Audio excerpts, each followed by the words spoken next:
Hello everyone, this is John Buck back with another continuous time linear systems video. And in this video I'm continuing our discussion of Laplace transforms and block diagrams. If you haven't seen the initial video on Laplace and block diagrams, I suggest you pause this, go back and watch that one first, because this one's just an example carrying on showing how we can use Laplace properties to turn a differential equation into first define the system function we've already seen a little bit, but then to go on to a block diagram as well. So here's our example for today. We say I've got a second derivative of y plus 5 dy dt plus 4y of t is 2 times the second derivative of x of t plus 14 dx dt plus 20 x of t. And if we think back to how we solved this earlier in the semester, I'd want to solve to get the highest derivative of y alone on one side of the equation, and then do repeated integrals trying to keep terms together to figure out how the integrals would get grouped or added in a nested way as I go forward from integral to integral. But here I can use Laplace just to go straight to h of s and then solve that with a little small algebraic manipulation to get to my block diagram. All right, so maybe we'll do that in the other order. We'll do the block diagram first.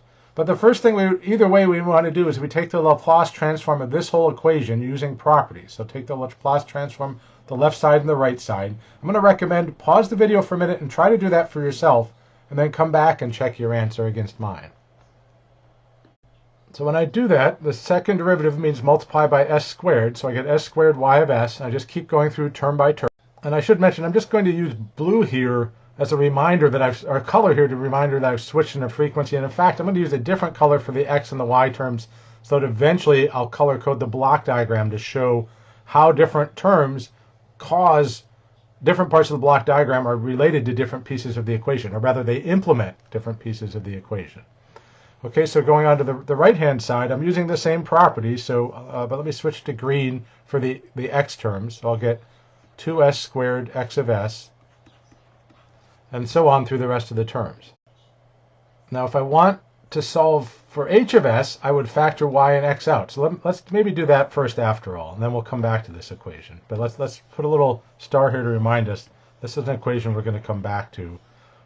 But if our next step is to solve for h of s, when I'm solving for h of s, my first step is to factor y of s and x of s out on each side. So when I do that, I'll get y of s times the quantity s squared plus 5s plus 4 is equal to x of s times 2s squared plus 14s plus 20. And then I'm going to solve, remember, h of s is y of s over x of s. So I'm going to solve to get that. And to do that, I divide both sides of the equation by x of s and s squared plus 5s plus 4. And when the dust settles from that, I end up with this equation for h of s is 2s squared plus 14s plus 20 over s squared plus 5s plus 4. And so this is the system function for this equation. It's also worth, again, the color sort of highlights that when I have a system function, the numerator is all the input terms, the denominator is the output terms, the y of s terms from those coefficients. So that's, we can see where these coefficients come from if we're going to then go on to something like MATLAB's freq command to find a frequency response. Okay, so finding h of s is pretty straightforward. Now, if we want to look at a system function for the first time, let's go back to the red equation, but we're going to solve things to get it in terms of just y of s.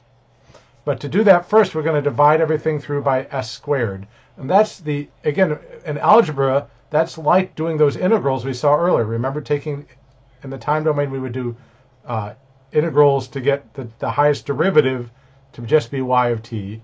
Now, in Laplace, the nice feature is integrals just become multiplying by 1 over s. So I'm going to go back to the red star equation. To define the block diagram, I'm going back to this red star equation. My first step is to multiply both sides by 1 over s squared, which is the Laplace equivalent of doing double integrals, but much easier to go through.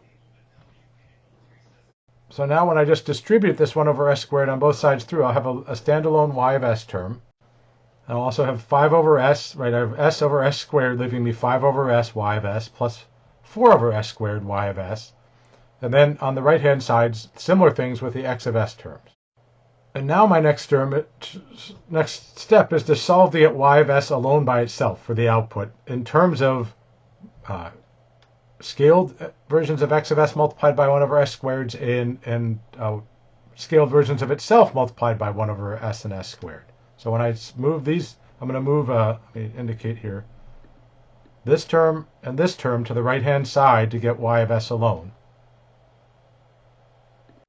So now I have my y of s all alone, and I'm ready to interpret this in terms of making a block diagram. So I'm going to slide up the page here to get that version at the top.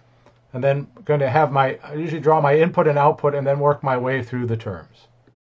So for the input, when I look at this, I see I've got three terms. I've got just a scaled version of x of s with another one that's been scaled by 1 over s and 1 over s squared with different scaling factors. So I'm going to make a chain of 1 over s's going down the left-hand side here to pull those off.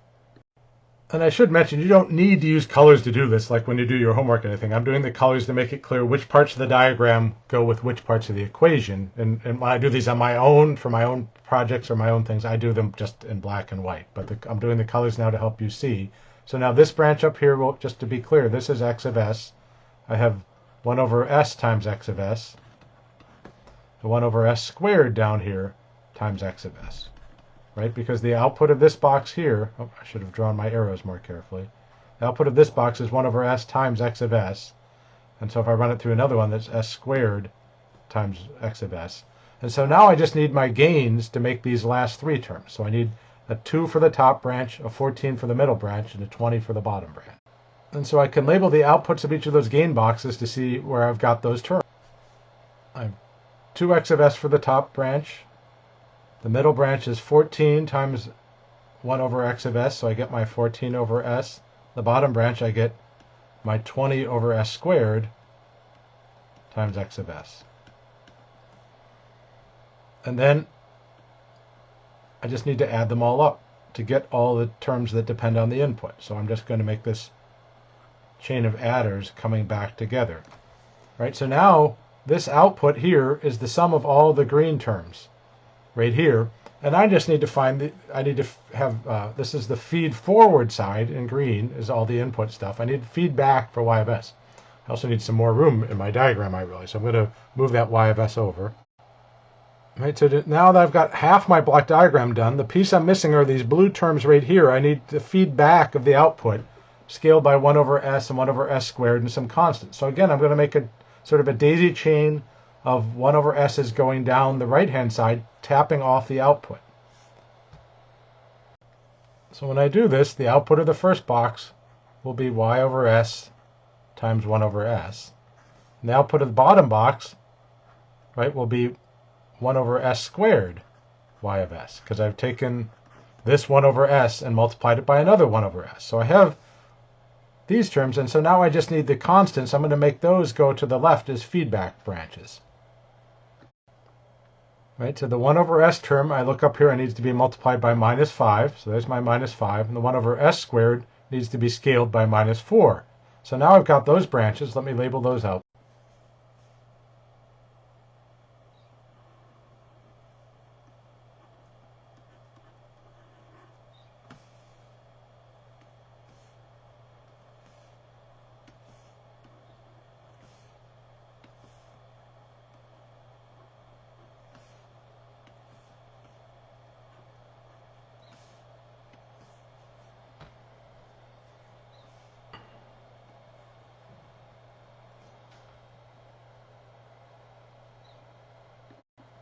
So I've got everything all added up. So the blue terms are the feedback from the output terms. The green terms are the feed forward from the input terms. So this branch has all the blue terms. This branch has all the green terms added together. When I add them together, I get my y of s. So that's my block diagram implementing this equation. And we can see a lot of things that link back to the original differential equation if we go check on the previous page. No, I'm sorry. Further up on this page, it was here. Right, here are all the original coefficients once I've moved them to the other side to solve. Here's 2, 14, 20. Here's 2, 14, 20 going down. Here's minus 5 and minus 4, which is what this 5 and 4 became when I moved them to the other side to solve.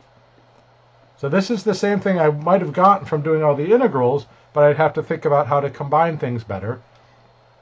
We'll also see in class, if I look at this, I've got 1, 2, 3, 4 integrators here. It's actually possible, because this is a second order system, to make it with just 2 integrators. What we've drawn here is sometimes called the direct form 1 implementation. And in direct form 1, we have all the feed forward coming first and then the feed back. We'll see direct form 2 can happen when we switch the order of these 2 big submodules, and we can get efficiencies in terms of saving on the number of integrators. But we'll save that story for when we get to class this week. Okay, so that's all for this example. I'm going to stop this video, and I'm going to do one more short example going the other direction. I'm going to take a block diagram and show you how to get back to the differential equation from it. Okay, so I'll see you in the next video.